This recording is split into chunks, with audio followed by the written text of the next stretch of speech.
أهلا بيكم. النهاردة إن شاء الله هنتكلم عن الهرم الأكبر، هرم خوفو، إحدى عجائب الدنيا السبعة اللي لسه باقية من العجائب ديت. بس قبل ما نتكلم عن الهرم لازم نعرف الظروف اللي مهدت لبناء الهرم الأكبر ده وبالصورة العجيبة ديت. يا ترى إيه بقى الظروف اللي مهدت ودفعت الملك خوفو لبناء البناء الضخم ده اللي هو بيعتبر عجيبة من عجائب الدنيا السبع اللي لسه موجودة لحد النهاردة؟ هفكركم، الملك سنفرو هو صاحب الهرم الشمالي أو الهرم الأحمر، وسموه الهرم الأحمر لأن العمال اللي بنوا الهرم تركوا العديد من الكتابات باللون الأحمر عليه. الهرم ده كان أول تجربة لهرم متكامل بالمعنى اللي احنا نعرفه. لما الهرم المائل ثبت ان فيه أخطاء وقرروا ان هم يبنوا هرم جديد، فبنوا الهرم الشمالي أو الهرم الأحمر بالصورة اللي احنا شفناها، وكانت النتيجة انه طلع هرم رائع جدا ويعتبر المنافس الأكبر لهرم خوفو. الهرم ده كان هو الخطوة اللي مهدت للهرم الكبير اللي بناه خوفو. أهم شخصية في حياة الملك خوفو هو حم إيونو، وهو اللي هيلعب الدور الكبير في بناء الهرم الأكبر. خوفو كان عارف انه هيبقى وريث العرش، وكان بيحلم ببناء شاهق عظيم يفوق في عظمته الهرم الأحمر اللي هو الهرم الشمالي. بعد وفاة الملك سنفرو أصبح خوفو هو ملك البلاد، وقرر انه يختار لنفسه هضبة الجيزة عشان تكون مقر لهرمه الجديد ومقر للقصر الملكي. يعني قرر انه هو يختار مكان بعيد عن الهرم اللي بناه او الهرمين اللي بناهم الملك سنفرو. يا ترى ليه الملك خوفو اختار هضبة الجيزة علشان يبني عليها الهرم؟ اختبر المهندسون هضبة الجيزة وأحجارها، ووجدوا ان أحجارها مميزة، فلا يوجد مثلها في مصر حجارة الهضبة ديت حجارة متينة وقوية وصلبة، والنوع ده هيجعل الهرم أقوى وأجمل هرم في مصر نظرا للصلابة والمتانة اللي بتتميز بيها الأحجار اللي موجودة في هضبة الجيزة. الباحثين الأثريين لما قارنوا حجارة الهرم بالأحجار الموجودة في المنطقة دي اتأكدوا فعلا ان حجارة الهرم جاية من هضبة الجيزة، وده يوضح ان يعني المصريين ما بذلوش مجهود كبير في نقل الأحجار، لأنهم كانوا بيقطعوا الأحجار في المكان اللي اتبنى فيه الهرم في الوقت نفسه. وهنلاحظ في بناء الهرم ده ان هم حاولوا يتفادوا أخطاء الماضي، سواء كان في التصميم الهندسي، سواء كان في نوع الحجارة اللي استخدموها لتشييد الهرم، والأهرام اللي جنبه برضو على فكرة، يعني أهرام المنطقة دي كلها اتبنت بنفس الحجارة. فهنا تفادي أخطاء الماضي بيوضح لنا ليه الأهرام دي مميزة تماما عن أي أهرام تانية. كتب الأثريين القدام اللي اتعملت في خمسينيات وستينيات القرن الماضي، في 1950 أو 60 في القرن اللي فات، أجمعت إن الهرم كان اسمه أخت خوفو. واحنا قلنا يعني ايه أخت خوفو؟ يعني أفق خوفو. وأجمعت إن الكسوة الخارجية للهرم تم جلب أحجارها من محاجر ترى. دي كانت معلومة مجمع عليها في الكتب القديمة، وما كانش لسه ظهرت البردية اللي احنا اتكلمنا عنها، بردية وادي الجرف اللي هي يوميات ميرر أو مذكرات ميرر اللي اكتشفها الفرنسويين سنة 2013. طيب دلوقتي احنا عندنا معلومة كانت موجودة قديمة، وفي الوقت نفسه ظهرت بردية تصدق على الكلام ده. هل ينفع نشكك فيها ونقول احنا ما نعرفش ايه المقصود بأخت خوفو اللي موجودة في البردية، او نقول اصل يمكن كانوا جايبينها علشان يرمموا الهرم؟ يعني كلام غريب. اللي عايز يشكك هيشكك. احنا بنقول ان المعلومة كانت متوفرة من بدري لكن ما كانش فيه دليل عليها، دي موجودة من مصادر التاريخ بس.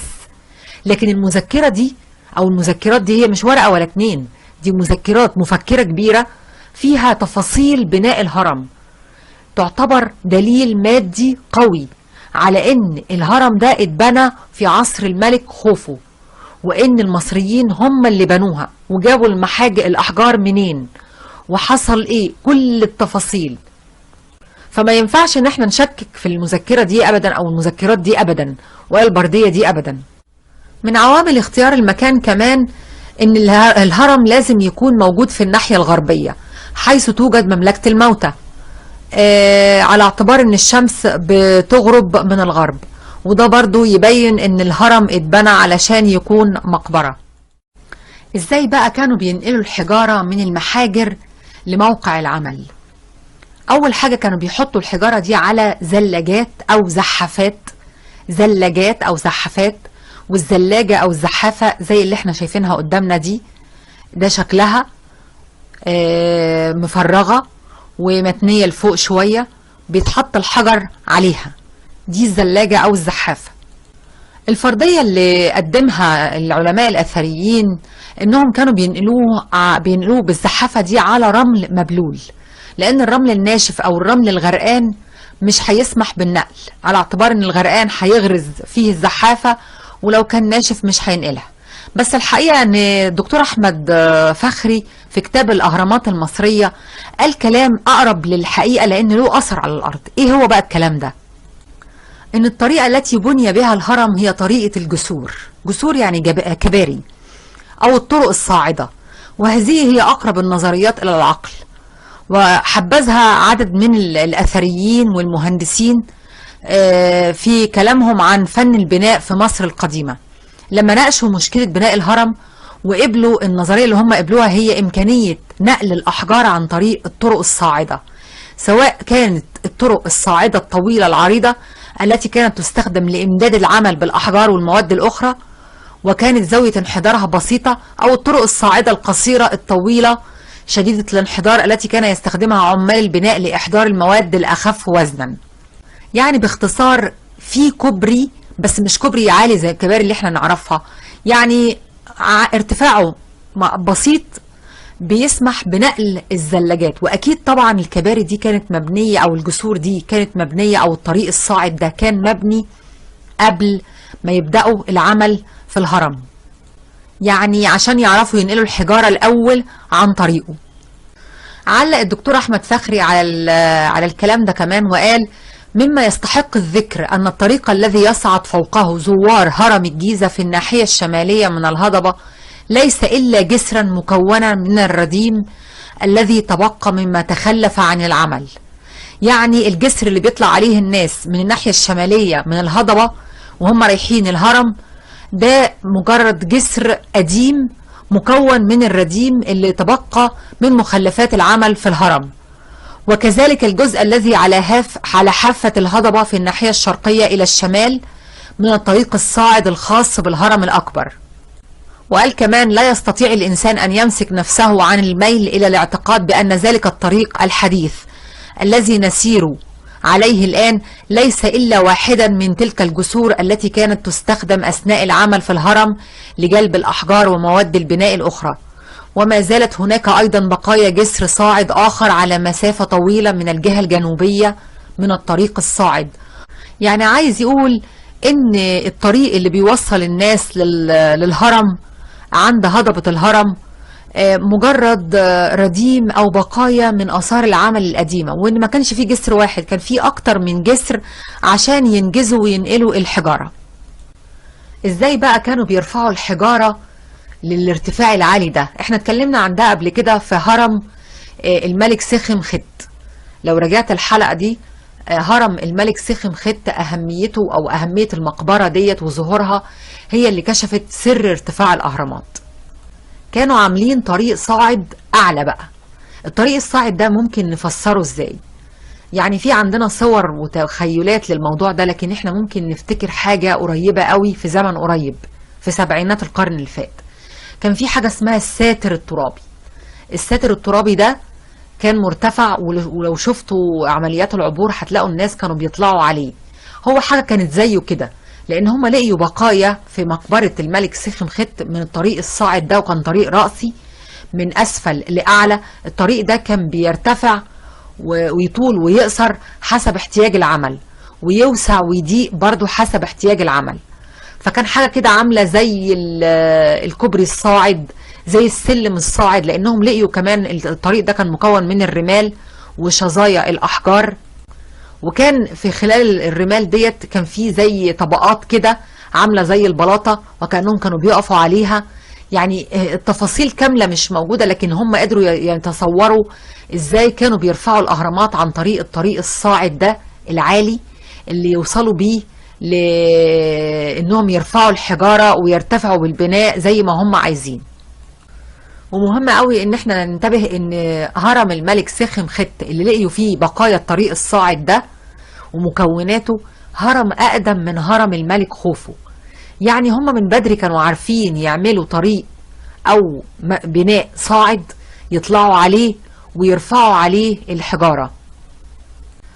ومن مصادر التاريخ وبعد كده من بردية وادي الجرف اللي اكتشفت 2013 عرفنا انهم جابوا الكسوة الخارجية للهرم من محاجر ترى وكسوة بيضاء علشان تدي الهرم الشكل الابيض. ووقت ما اتبنى وكان لونه ابيض من الخارج كان بيضوي في الشمس، وطبعا ده بدل ما يدهنوا الهرم. يعني قبل بناء الهرم تم تأسيس مدينة كاملة للعمال للإقامة، بحيث ان يعني هنا بنلاحظ طبعا في نظام. يعني انا هعمل مدينة هيقيم فيها العمال، فيها كل حاجة، فيها محتاجين اكل هيتجهز لهم متوفر، هيبقى فيها رعاية صحية، اقامة كاملة. العمال دول اللي هم هينقلوا الاحجار، اللي هيبنوا الهرم، اللي هيقوموا باعمال النجارة، اللي هينحتوا التماثيل. وطبعا احنا عرفنا ان هم عثروا على مدينة العمال وعثروا على مقابر العمال. يعني هنلاحظ هنا ان كل حاجة كانت متنظمة بحيث ان احنا ننجز بسرعة. يعني لما يبقوا العمال مقيمين في نفس المكان اللي هيتبني فيه الهرم، والاحجار هتتقطع من نفس المكان اللي فيه الهرم، يبقى احنا هنا بنوفر مجهود ووقت كبير جدا، لكن هتبقى التكلفة طبعا كبيرة جدا. المعلومات دي احنا هنجمعها في حلقة عشان نشوف المصريين بنوا الأهرامات بدراعهم وبعقلهم، وإن هي صحيح تبان قدامك معجزة، لكن أنت بتقيسها بمقاييس الزمن اللي احنا موجودين فيه دلوقتي، لكن مش بتفكيرهم وقتها. الدكتور زاهي حواس في كتاب معجزة هرم الملك خوفو اتكلم عن إدارة عمال البناء.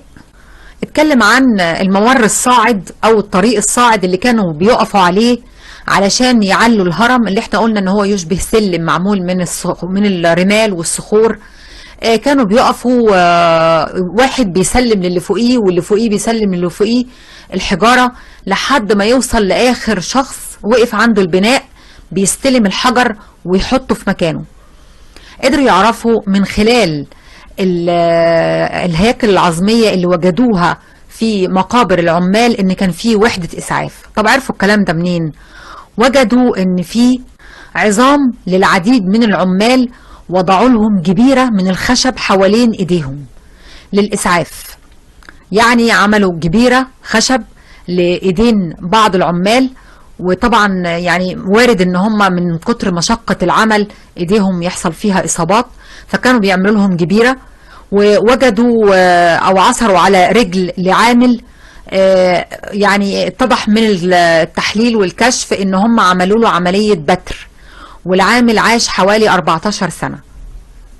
وده انا شفته بقى في فيلم وثائقي، وشفت الطبيبة اللي هي كانت بتحلل الحاجات ديت، وهي بتتكلم عن ان هي كانت مبهورة جدا انهم يعملوا جبيرة وانهم يقدروا يعملوا جراحات دقيقة في الوقت دوت. كانت مستغربة جدا. كمان من خلال الحاجات اللي هم عثروا عليها او في مقابر العمال عرفوا الادوات اللي كان المصريين بيستخدموها في عمليات تجهيز الاحجار ونحتها والحفر ونقل الاحجار. الادوات دي كان منها الذران ده نوع من انواع الحجارة، كانوا بيعملوا منها الادوات اللي زي الفؤوس والسكاكين. كمان من ضمن الادوات اللي لقيوها ادوات مصنوعة من حجر الديوريت، والادوات دي كانت ملك الدولة وكانت بتتسلم للعمل يوميا في ساعات العمل. طبعا عرفوا عدد ساعات العمل والكلام ده من مذكرات ميرر او بردية وادي الجرف اللي احنا اتكلمنا عنها قبل كده، اللي تم اكتشافها سنة 2013. من ضمن الحاجات اللي عثر عليها في مقابر العمال قوالب خبز ضخمة، والباحثين الأثريين قدروا ان القالب يطعم 6 أو 7 أشخاص. من ضمن برضو الحاجات اللي عثر عليها عظام ماشية وماعز، وعرفوا من خلالها ان رفات عظام طبعا وماشية وماعز، عرفوا من خلالها ان العمال كانوا بيتناولوا لحوم، وقدروا ان العامل كان بيتناول من 200 ل 300 جرام في اليوم لحوم. عثر الباحثون الأثريون أيضا على عظام أسماك وبقايا أسماك تم اصطيادها من النيل، وعثروا على الأماكن اللي تم فيها إعداد الطعام تحت الأرض، وعلى شكل الموائد، وقدروا يتخيلوا صورة المائدة ويتجمع حواليها عدد من العمال. وكل ده بالأدلة. واللي قال الكلام ده فريق البعثة اللي كان بيشتغل مع الدكتور زاهي حواس، أجانب يعني مش احنا. وكل ده يخلينا نعرف ان العمال كانوا بيتناولوا حصص من الطعام كافية انهم يقدروا يصمدوا في العمل فترات طويلة. وكل ده دليل على ان المصريين هم اللي بنوا الاهرامات، واتبنت في الوقت دوت وفي المكان ده. كمان من ضمن الحاجات اللي عثروا عليها شفرات حادة تدل على انهم كانوا متخصصين. الباحثة الاثرية اللي كانت ضمن فريق العمل اللي اشتغل مع الدكتور حواس علقت ان الشفرات الحادة دي بتدل على ان الحرفي اذا تمكن من انه يصنع ادوات للبناء ماهرة بالشكل ده، يبقى يقدر العامل انه ينجز العمل بالمهارة اللي احنا شفناها في اتمام الهرم في النهاية. يعني الملك خوفو نظم العمل في الهرم بطريقة في منتهى الدقة، ان يبقى في مدينة للعمال، وفي رعاية صحية وتغذية سليمة واجور للعمال وكل حاجة علشان يقدر ينجز العمل ده بدقة. وده طبعا نتيجة تفادي كل الاخطاء اللي حصلت في الماضي، فكانت النتيجة ان الهرم طلع بالدقة والروعة اللي احنا شفناها دي. هنتكلم دلوقتي عن مواصفات الهرم. مساحة الهرم حوالي 13 فدان تقريبا. ارتفاعه الأصلي عند بنائه وقت بنائه يعني كان 146 متر أو أقل بالقليل يعني، وبحسب القياسات المصرية 280 ذراع. أما ارتفاعه الحالي فبقى 137 متر طبعا نظرا لعوامل التعرية. وطول قاعدته 227.5 متر، يعني 440 ذراع مصرية. عدد أحجار الهرم 2,300,000 حجر. وزن الحجر 2.5 طن. الطن يعني 1000 كيلو، يعني وزن الحجر الواحد 2.5 طن. يعني معنى كده ان وزن الهرم كله حوالي 6 مليون طن. وبس لازم نحط في اعتبارنا ان الاحجار الكتير دي والتقيلة دي كلها جات من نفس المكان اللي اتبنى فيه الهرم، من نفس محاجر هضبة الجيزة اللي اقيم عليها الهرم الاكبر. ده برضو ضمن التخطيط السليم اللي عمله مهندس البناء حم ايونو. لما بدأ المهندسين في تشييد هرم خوفو ما كانش التصميم الاصلي هو البناء الحالي اللي احنا بنشوفه قدامنا، كان اقل منه بكتير. وكانت حجرة الدفن مش موجودة داخل الهرم، لكن كانت مقطوعة في الصخر ويؤدي اليها ممر منحدر في جوف الارض. واثناء العمل غيروا التصميم وزادوا من البناء، واصبحت حجرة الدفن في داخل البناء نفسه. يقع مدخل الهرم في منتصف الجهة الشمالية منه، ويرتفع نحو 20 متر عن الارض. والمدخل غير مستخدم في الوقت الحاضر، وواضح طبعا ان المدخل له سقف جمالوني، وجمالوني يعني على شكل مثلث زي ما احنا شايفينه كده، مبني بكتل ضخمة من الحجر الجيري المحلي، ويؤدي الى ممر طويل منحدر. يدخل زائر الهرم الآن من الممر المعروف باسم مدخل المأمون. والمدخل ده عبارة عن كسر أحدثه عمال الخليفة المأمون في القرن التاسع الميلادي للوصول إلى داخل الهرم. طب هو بقى أحدث الكسر ده فيه ليه؟ أغرته القصص اللي سمعها عن الذهب والجواهر المخبأة داخل الهرم، فقام بحفر مدخل يعرف حاليا بفتحة المأمون. كلفه فلوس كتير جدا، وفي الآخر ملقاش غير تابوت فارغ ما فيهوش أي حاجة. الممر ده أوطى من المدخل الأصلي قليلا، وينحرف قليلا إلى جهة الغرب. وبعد مسافة قدرها 36 متر يتصل هذا الممر بالممر الأصلي والممرات الأخرى للهرم. أفكركم بسرعة بالمجموعة الهرمية. احنا قلنا المجموعة الهرمية بتتكون من الهرم والمعبد الجنائزي ومعبد الوادي والطريق الصاعد، وقلنا ان كل هرم له من المعبدين دول والطريق الصاعد، وده معناه ان الهرم مش حاجة لوحدها. عشان الناس اللي بتقول الهرم اتبنى ليه ومش اتبنى ليه، ده اكيد كان مركز للطاقة ومركز لمش عارف ايه. كل هرم ليه معبد جنائزي وله طريق صاعد وله معبد وادي. هرم زوسر كان بداية القصة دي، بس كان له معبد جنائزي فقط. بعد كده الحكاية اتطورت. خوفو شيد المعبد الجنائزي في الجهة الشرقية من الهرم، ولكن لم يتبقى منه إلا مكان بعض أساسات الجدران واضحة فوق الصخر، وجزء من أرضية بهو المعبد وهي من حجر البازلت. وهذه البقايا القليلة رغم ضآلتها أمدت علماء الآثار بأدلة كافية لمحاولة عمل رسم تخطيطي للجزء الشرقي من المعبد، وهو يختلف اختلافا تاما عن المعابد الجنائزية اللي كانت موجودة قبله أو بنيت بعده. طبعا كل واحد بيجي بيحط لمسته وبيعمل حاجة مختلفة عن اللي قبله وعن اللي بعده، دي سنة الحياة، التطور. ويؤدي مدخل هذا المعبد إلى بهو كبير ذي أعمدة، وهو مستطيل ومحوره الطويل من الشرق إلى الغرب، كما أن السقف كان محمولا على أعمدة من الجرانيت عثر على قطع صغيرة منها. أما الجزء الغربي من هذا المعبد فقد تخرب تخريبا يكاد يكون تاما، وهو على أي حال لم يكن كبيرا لأن الحيز الذي كان يشغله صغير وضيق. ومن البقايا القليلة التي عثر عليها في هذا المعبد يمكن أن نعرف أن جدرانه كانت من الحجر الجيري، ولا شك أن تلك الجدران البيضاء والأرضية السوداء من أحجار البازلت، والأعمدة الجرانيتية الحمراء اللون جعلت مظهر المعبد جميلا ذا أثر في النفس. لم يتم عمل حفر للعثور على معبد الوادي للهرم الأكبر حتى الآن، وبيرجح الدكتور أحمد فخري أنه يكون تحت منازل بلدة نزلة السمان عند نهاية الطريق الصاعد، أو ربما إلى الشرق قليلا من منازل البلدة.